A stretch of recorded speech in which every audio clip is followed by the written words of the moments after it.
Hi friends, अगर आप हमारे वीडियो को सबसे पहले देखना चाहते हैं तो अभी हमारे चैनल को सब्सक्राइब करें और बेल आइकन दबाएं। विश्लेषकों ने माना कांग्रेस और बसपा का दम, गठबंधन हुआ तो 2019 में मिलेगी 200 सीटें, हार जाएगी बीजेपी। अगले साल होने वाले लोकसभा चुनाव में सिर्फ बहुजन समाज पार्टी के साथ गठबंधन करने से कांग्रेस को 200 सीटें मिल सकती है, ऐसा अनुमान है कांग्रेस के विश्लेषकों का, जिनके अनुसार बसपा के साथ गठबंधन करके कांग्रेस 200 सीटें तक हासिल कर सकती है। इसे लेकर बसपा कांग्रेस में वार्ता भी शुरू हो गई है। बसपा के राज्यसभा सांसद सतीश चंद्र मिश्रा ने कांग्रेस के रणनीतिकार सांसद अहमद पटेल से 10 अगस्त को नई दिल्ली में मुलाकात की थी। दरअसल बहुजन समाज पार्टी और कांग्रेस के बीच इससे पहले गठबंधन तो नहीं हुआ है, मगर बसपा कांग्रेस को बाहर से समर्थन करती रही है। इस गठबंधन पर आखिरी फैसला कांग्रेस अध्यक्ष राहुल गांधी को लेना है, क्योंकि पिछले ही महीने कांग्रेस कार्यकारिणी समिति ने 2019 और 4 विधानसभा चुनावों में गठबंधन पर अंतिम फैसला लेने की जिम्मेदारी राहुल गांधी को सौंपी थी। कांग्रेस विश्लेषकों का कहना है कि बसपा के साथ गठबंधन करने पर यूपीए को 192 तक सीटें प्राप्त हो सकती है।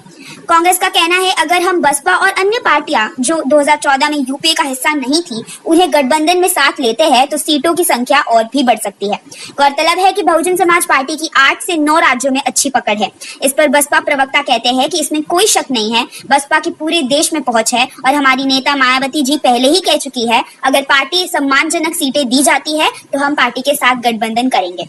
अब इस मामले पर कांग्रेस और बसपा के मुख्य नेताओं आखिरी फैसला लेना है, क्योंकि उत्तर प्रदेश में समाजवादी पार्टी के साथ बसपा पहले गठबंधन का ऐलान कर चुकी है और अगर कांग्रेस के साथ भी गठजोड़ हो जाता है तो बीजेपी और एनडीए के लिए मुश्किल खड़ी हो सकती है। अटल की मौत पर भी जी न्यूज ने फैलाई फेक न्यूज। चीन की तस्वीर लगाकर बोला, अटल के सम्मान में डॉक्टरों ने सिर झुकाया। मेन स्ट्रीम मीडिया कहे जाने वाले कुछ संस्थान लगातार अपनी विश्वसनीयता खो रहे हैं। ताजा मामला एसएल ग्रुप से जुड़े 2 बड़े मीडिया संस्थान का है। दरअसल जी न्यूज और डीएनए ने अपनी न्यूज पोर्टल पर एक ऐसी खबर की है जिस पर सवाल उठ रहे हैं। इस खबर में एक तस्वीर को दिखाते हुए बताया जा रहा है कि ये एम्स के डॉक्टरों की तस्वीर है जो पूर्व प्रधानमंत्री अटल बिहारी वाजपेयी की श्रद्धांजलि दे रहे हैं। सोशल मीडिया पर भी ये तस्वीर खूब शेयर की जा रही है। क्या है तस्वीर की सच्चाई? ऑल्ट न्यूज के मुताबिक जिस तस्वीर को जी न्यूज और डीएनए ने एम्स की बताई है वो तस्वीर चीन की है, 2012 की। इन डॉक्टरों ने अटल बिहारी वाजपेयी को श्रद्धांजलि देने के लिए सिर नहीं झुकाया। इन डॉक्टरों ने 17 साल की एक लड़की को श्रद्धांजलि देने के लिए सिर झुकाया है। 17 साल की वू हुआ जिंग ने मौत के बाद अपने ऑर्गन्स अस्पताल को दान दिया था। वू हुआ जिंग की मौत 22 नवंबर 2012 को हुई थी।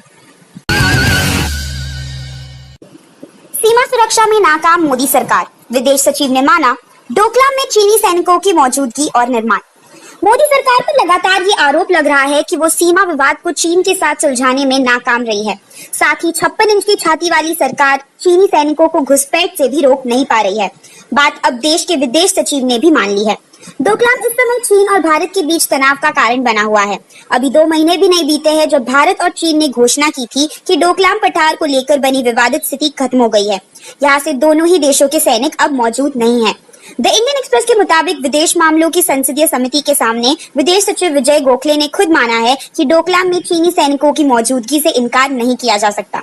इससे पहले एक न्यूज वेबसाइट ने गूगल अर्थ की कुछ तस्वीरों के आधार पर दावा किया था कि डोकलाम में सिर्फ चीनी सैनिक मौजूद नहीं है, बल्कि वहां उन्होंने निर्माण भी किया है। सरकार ने इस दावे को नकार दिया था। अब विदेश सचिव ने भी संसदीय समिति से कहा है कि शायद चीन ने भारत चीन सीमा से थोड़ी ही दूरी पर कुछ निर्माण भी कर रखे हैं। अखबार के मुताबिक सिर्फ गोखले ही नहीं, उनके पूर्ववर्ती एस जयशंकर ने भी इसी संसदीय समिति के सामने यही बात कही थी। बता दें कि विदेश मामलों की संसदीय समिति ने भारत चीन संबंधों, डोकलाम विवाद और सीमा के हालात जैसे मुद्दों पर एक रिपोर्ट तैयार की है। उसी में गोखले और एस जयशंकर ने बयान दर्ज है।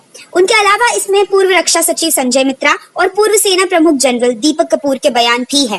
गौरतलब है कि डोकलाम मूल रूप से भूटान के अधिकार क्षेत्र में आता है जो भारत की सीमा से लगता है और उसके लिए सामरिक महत्व का भी है, लेकिन इस पर चीन अपना हक जताता है। वह यहाँ मोटर गाड़ियों के चलने लायक सड़क बनाने की कोशिश में है। इसी कारण जून 2017 के बाद से लगभग 2.5 महीने तक भारत चीन के बीच सैन्य गतिरोध पैदा हो गया था। दोनों देशों की सेनाएं आमने सामने आ गई थी क्योंकि भारत ने भूटान को सामरिक सुरक्षा का भरोसा दे रखा है। रिपोर्ट के अनुसार 2014 से अब तक बैंक घोटाले कर बड़ी संख्या में विदेश भागे लोग, देश को 34,000 करोड़ का हुआ नुकसान। मोदी सरकार पर लगातार बैंकों में बढ़ते घोटालों को रोक ना पाने का आरोप लग रहा है। पिछले कुछ सालों में इन बैंक घोटालों की संख्या बढ़ रही है और अब बैंक घोटालों पर सामने आए आंकड़े ये साबित करते हैं कि इस सरकार के कार्यकाल में इनकी संख्या और बैंकों का नुकसान पहले के मुकाबले बहुत ज्यादा बढ़ गया है।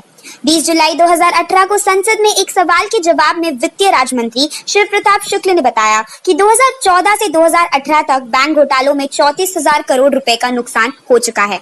ये भी बता दें कि राज्य मंत्री शिव प्रताप शुक्ल ने केवल उन लोगों के बैंक घोटालों का आंकड़ा बताया है जो पैसे लेकर विदेश भाग गए, यानी कि विदेश से काला धन वापस लाने और उसमें से हर भारतीय को 15 लाख रुपए देने के बजाय इस सरकार के कार्यकाल में देश 34,000 करोड़ रुपए विदेश चले गए।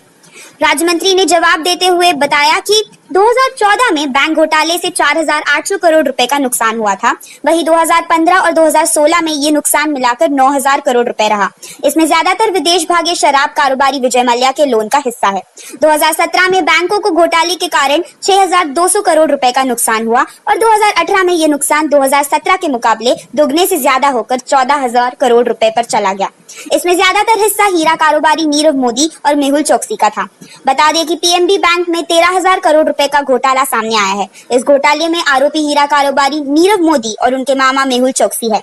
घोटाला सामने आने से पहले ही ये दोनों पूरे परिवार के साथ इसी साल जनवरी में देश छोड़कर भागने में कामयाब हो गए। विदेश में माल्या को बचा रही है सीबीआई। लंदन की कोर्ट में दिया केस को कमजोर करने वाले सबूत। मोदी सरकार पर लगातार आरोप लग रहा है कि उसने ही विजय माल्या को देश के हजारों करोड़ रुपए लेकर भागने दिया और अब सरकार जांच एजेंसियों का इस्तेमाल कर माल्या के खिलाफ इंग्लैंड में चल रहे केस को कमजोर कर रही है। बता दें कि विजय माल्या भारतीय बैंकों का 9,000 करोड़ रुपए लेकर भागे हैं। सुप्रीम कोर्ट के वकील और एक्टिविस्ट प्रशांत भूषण ने ये आरोप सरकार पर लगाया है। प्रशांत ने एक न्यूज वेबसाइट के साथ बातचीत में कहा कि सीबीआई ने जिस तरह माल्या के खिलाफ सबूत लंदन में कोर्ट को दिए हैं, उससे साबित होता है कि एजेंसी मामले को कमजोर कर रही है। प्रशांत ने बताया कि सीबीआई ने माल्या के प्रत्यर्पण मामले यानी कि इंग्लैंड को राजी करना कि वो माल्या को भारत भेजे में माल्या के खिलाफ कुछ गवाहों के बयान दिए हैं। ये बयान माल्या के खिलाफ बैंक लोन न चुकाकर भाग जाने से संबंधित है। 7 गवाहों ने माल्या के खिलाफ बयान दिए हैं, लेकिन ये बयान को आपराधिक प्रक्रिया संहिता यानी कि सीआरपीसी की धारा 161 के अंतर्गत दर्ज कर लंदन में कोर्ट को सौंपे गए हैं। इस कारण मामला कमजोर होता है।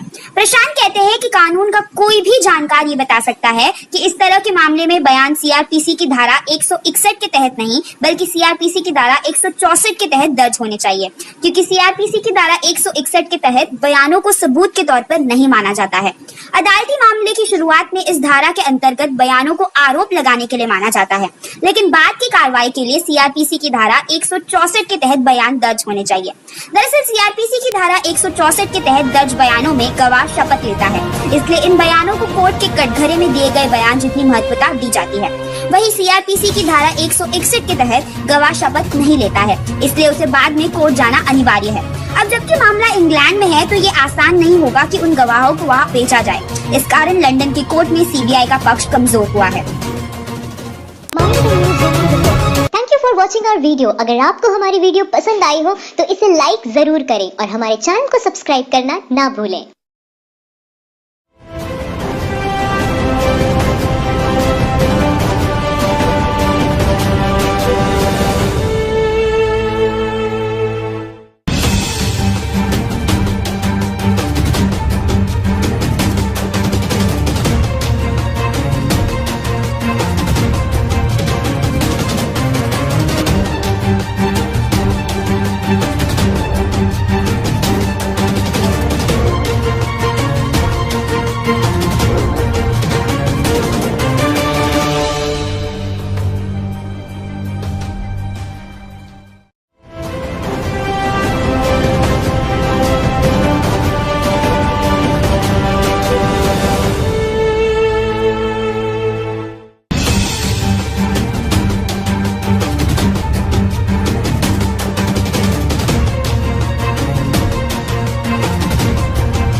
माइंड द न्यूज रूम की रिपोर्ट।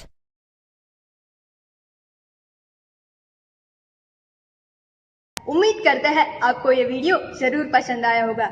हमारे इस वीडियो को लाइक और शेयर जरूर करें और अगर आप अपना कुछ फीडबैक या सजेशन देना चाहते हैं तो नीचे कमेंट सेक्शन में कमेंट लिखकर दे सकते हैं।